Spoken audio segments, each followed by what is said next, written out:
So that was some speech. Well done, Dara. Excellent speech. He's a dark horse. Where did you pull that thing out of? You're going to make a fool of me up here. And when Dara asked me to be his best man, I was living in Australia, and he rang me on the phone. I was in a pub in Melbourne called the Spread Eagle. And you might know it's in Richmond, if whoever's been to Melbourne. But for a couple of minutes, actually a few hours, I felt like never coming home. I was so nervous that day he rang me. But I got over the nerves, did a lot of research, trawled through hours of film footage. Most notably the Wedding Crashers.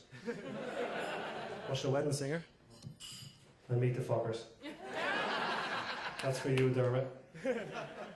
But no, Dara always did tell me I like the sound of my own voice, so I hope that rings true today.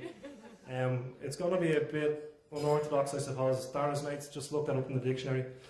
So, well, here it goes anyway. It's not that funny. In Dublin there lived a man whose name was Johnny. He was fit as a fiddle and sported a Ronnie.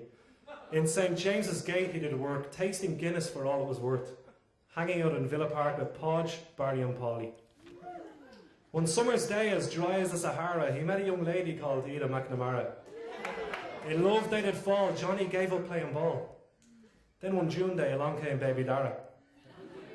As a young boy, Dara's hair hung down in furls. Old ladies would pinch him and say, "Give us one of your curls." As he grew older, and of course a little bolder, the hair became equally popular with all the girls. But alas, the story doesn't end there. Forever mighty was he with that hair. He was a sporting young buck who played in rain, hail or muck, playing football with his mates without a care. Now some would say he had the skills of a young Deco. Around many's a football pitch his name would echo. For once on the ball his name they would call. He was the linchpin of his school team in St Deco's. Growing up at Dara has had many wonders. Indeed, many a trip to Leitrim has not been without its blunders. But my favourite bit involved Dara to take a Brad Pitt, scaring away the wildlife who thought it was thunder. It was in County Leitrim we spent much of our youth, with the Rins, Flanagans and trainers to boot. Running around like young dubs, trying to get into all the pubs. Some would say our behaviour was somewhat uncouth. Now thinking back to these long ago summer days brings back memories that till now are but a haze. Like that time down by the stream when Kieran and I tried to impress the Colleen, who swooned for Dara, who remained totally unfazed. Dara's always enjoyed a good night out, together with his mates, never far from a pint of stout. Jumping over the wall into fibbers. Rest assured these guys were not big tippers. It was here and other grunge spots they would hang out. Over to Australia this band of men did travel, who worked many jobs including carpets to unravel.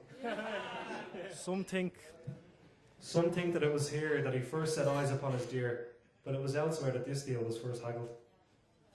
So let me now talk of the lovely bride Lynne, who has a penchant for sausages of Superquin.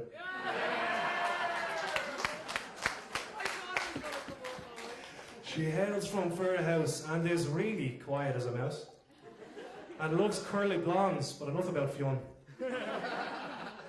Lynne set out for Australia via Southeast Asia, in parts of Vietnam that would truly faze you. I'm sure the memories are forever in bed, not least the surprise photo including Carter's head. Now, doesn't that coincidence just amaze you? It was in Australia that these two became a couple. They were no longer two single acts, but a double. When in Melbourne... Thanks, Dara. When in Melbourne they did play, but back at home they found their way, and have ever since been keeping each other out of trouble. In Sallins, County Kildare is where they call home, complete with house, dog and garden gnome. And one thing is for sure, the love they share is pure. You see, Lynne is the girl who got the boy, his curls and his comb. Thanks everybody.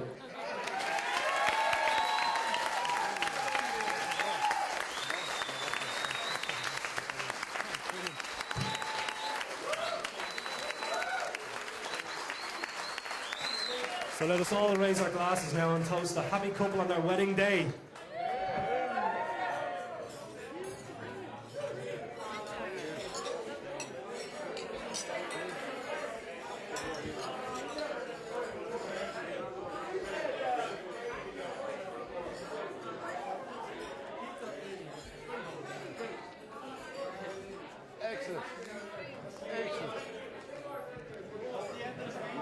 Thank you.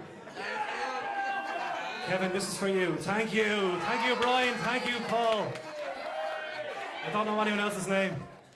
Thank you, thank you, thank you. Thank you.